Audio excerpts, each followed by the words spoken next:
Welcome back, focused learners, to another edition of The Explainer. Today, we're diving right into a fascinating journey. We're looking at the rich history, the absolute legends, and the uncompromising legacy behind one of the most recognizable items on the entire planet. I'm so pumped to guide you through the incredible story of that iconic square bottle. We're going to break down the science, the history, and honestly, the sheer grit that makes this brand an absolute powerhouse.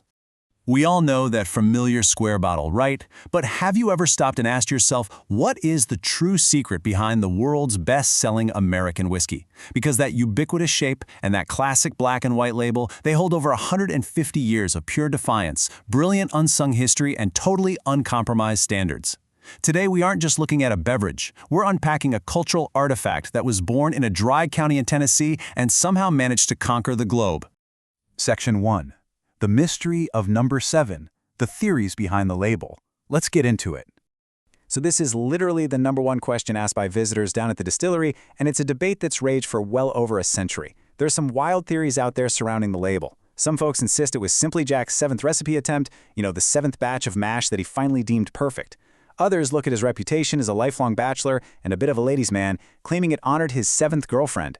There are tales of 7 lost barrels being recovered, theories about 7 being a lucky or even a sacred number, and there's a family story about a friend who owned 7 pharmacies, which Jack supposedly viewed as the ultimate symbol of success. Or hey, maybe since he started branding in 1887, he just grabbed the last digit of the year. Jack Daniel famously took the real reason to his grave in October 1911, leaving us with what is honestly a brilliant marketing mystery. But the most historically backed theory, discovered by biographer Peter Cross, is actually a story of pure defiance.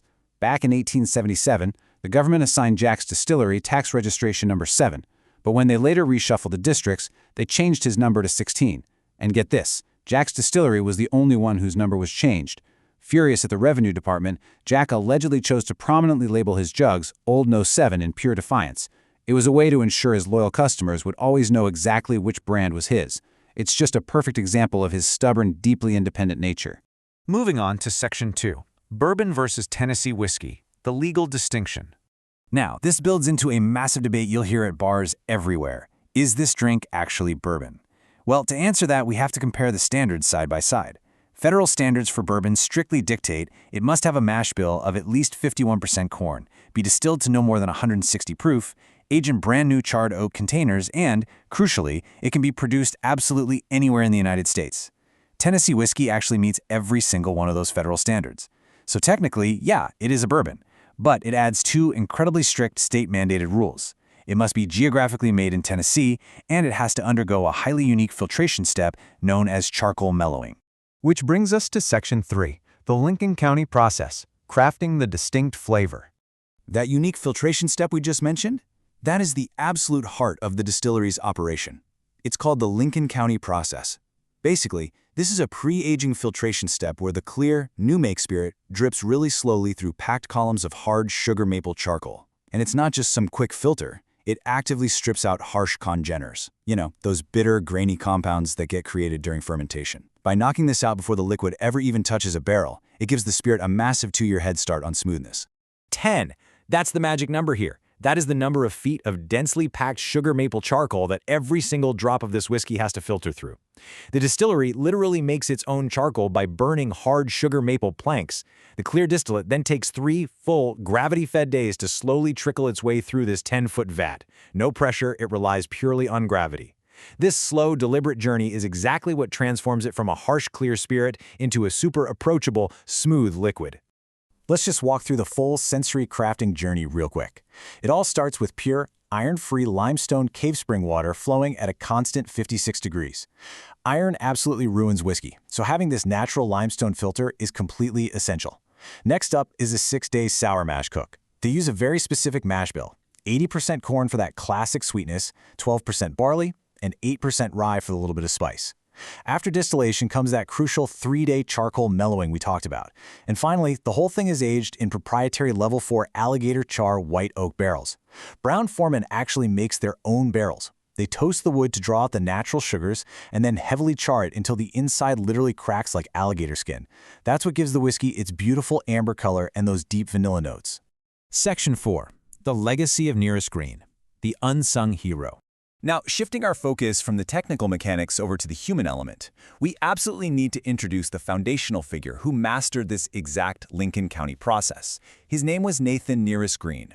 Back in the mid-1800s, Nearest was an enslaved man who was widely known as a highly skilled distiller. When a 7-year-old orphan named Jack Daniel came to work on the farm as a chore boy, Nearest actually became his mentor. He taught Jack the Lincoln County process. And what's fascinating is that historians believe this whole charcoal filtering technique likely traces its roots all the way back to West African water purification methods used by enslaved people. After emancipation, Jack Daniel opened up his own distillery and immediately appointed Nearest Green, who was now a free man, as his very first head distiller. This officially makes Nearest America's first known black master distiller. And this fact beautifully illustrates the incredibly deep roots of the organization. Victoria Ady Butler, a direct descendant of Nearest Green, summed up his legacy perfectly. She said, "There would never have been Jack Daniels made without a Green on the property." Since the very beginning, an astonishing 7 generations of the Green family have worked at the Jack Daniel distillery. So you see, the story of Nearest Green isn't just history, it's the living DNA of the brand, and it's literally the reason Tennessee whiskey tastes the way it does today. Section 5. Surviving Prohibition and Fire, the Grits of Lem Motlow. Surviving for a century and a half requires some serious grit. In 1907, poor health forced Jack to hand the distillery over to his nephew, Lem Motlow. And Lem, he faced seemingly insurmountable odds and a completely chaotic timeline of survival. Right out of the gate in 1909, Tennessee enacted statewide prohibition, which forced Lem to frantically relocate operations over to St. Louis and Birmingham. Then, in 1920, national prohibition hit hard. Lem had to exploit a loophole just to sell whiskey for medicinal purposes. If that wasn't enough, in 1930, a devastating fire ripped right through the Lynchburg property. To keep the business afloat, Lem literally bought a hardware store and started selling mules. Realizing he had to fight the law from the inside, Lem successfully ran for the Tennessee House of Representatives and then the state Senate. He relentlessly pushed legislation until 1938, when he finally got the laws changed to allow whiskey production back in his dry county. When Prohibition finally ended, the distillery was in ruins. Lem desperately needed cash to rebuild, but as we know, quality whiskey takes years to age. And here is what is so remarkable about this guy. Lem absolutely refused to compromise Uncle Jack's high standards. Instead of putting out some subpar Jack Daniels product just to make a quick buck, Lem sold young, 12-month-old whiskey under his own name, the Lem Motlow brand. He literally sacrificed his own name and reputation for quick revenue, all to ensure the old No. 7 brand remained pristine. Lem's grid connects perfectly back to Jack's original famous motto, "Every day we make it, we'll make it the best we can." This unyielding standard of excellence was passed down from Jack to Nearest to Lem and eventually to Lem's sons. And their absolute refusal to cut corners, that is exactly what led to a massive, historic $20 million sale of the company to Brown-Forman in 1956. So the crucial point here is exactly how that sale went down. Lem's sons, the Motlow brothers, actually turned down higher financial offers from other buyers. They sold to Brown-Forman only because Brown-Forman agreed to 3 strict, totally non-negotiable conditions. They demanded that the new owners never alter Jack's recipe or the Lincoln County process. They demanded that all production forever remain right there in Lynchburg, Tennessee. And they demanded that none of the current employees be replaced. They legally engineered the preservation of Jack and Nearest's exact legacy. We've covered the history, the legal definitions, and the legendary figures who built this incredible empire. So I'll leave you with this final thought. Next time you see that iconic square bottle sitting on a shelf, what are you going to see? Will you just taste the sugar maple charcoal? Or will you taste the 150 years of defiance, unsung brilliance, and relentless survival behind every single pour? Thank you so much for joining me on The Explainer today. Keep learning, keep asking questions, and I'll catch you in the next one.